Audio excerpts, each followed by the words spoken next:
Bismillahirrahmanirrahim. Assalamualaikum warahmatullahi wabarakatuh. Kita lanjutkan kembali pelajaran kita tentang ilmu pengobatan, yang mana kita masih belajar tentang ilmu pengobatan dasar. Kali ini kita akan membahas tentang pembagian penyakit, ya. Penyakit yang pertama adalah penyakit ruh, yang kedua adalah penyakit jasad. Ya, kenapa kita harus membahas dua tipe penyakit ini? Karena pada dasarnya manusia itu kan terdiri dari unsur ruh dan jasad, ya. Kita akan mulai dengan pembahasan penyakit ruh. Adapun pengobatan penyakit ruh ini sudah ditentukan oleh Allah Subhanahu wa taala, cara pengobatannya, ya, cara perawatannya dan sebagainya, ya. Pada dasarnya penyakit itu terjadi akibat daripada kekurangan nutrisi, ya.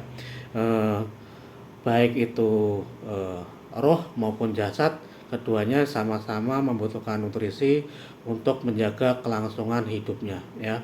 Roh sendiri membutuhkan nutrisi untuk menjaga ketenangan jiwanya, ya, karena pada dasarnya roh itu sifatnya tenang, ya. Dia tidak bergejolak karena pada dasarnya roh itu sifatnya dingin, ya. Pada saat dia bermasalah, maka roh itu menimbulkan gejolak yang nanti akan berakibat kepada penyakit yang berhubungan dengan jasad manusia, ya. Contohnya begini, pada saat seseorang mengalami galau, saat seseorang mengalami stres, saat hati seseorang sedang mengalami masalah, maka dia akan mengalami ketegangan yang berakibat kepada otot, terutama otot di daerah punggung. Dia akan mengeras dan kaku, kemudian berdampak kepada pembuluh darah menjadi tidak elastis sehingga aliran darah menjadi keras, ya, sehingga akan timbul namanya penyakit seperti hipertensi dan sebagainya, ya.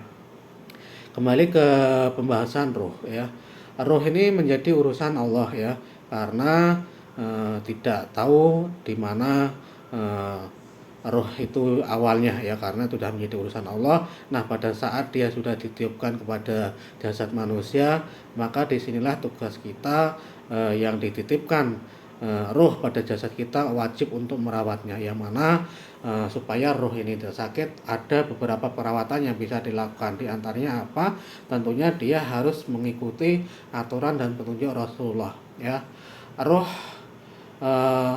sama seperti jasad yang membutuhkan nutrisi, yang mana nutrisinya banyak sekali, ya.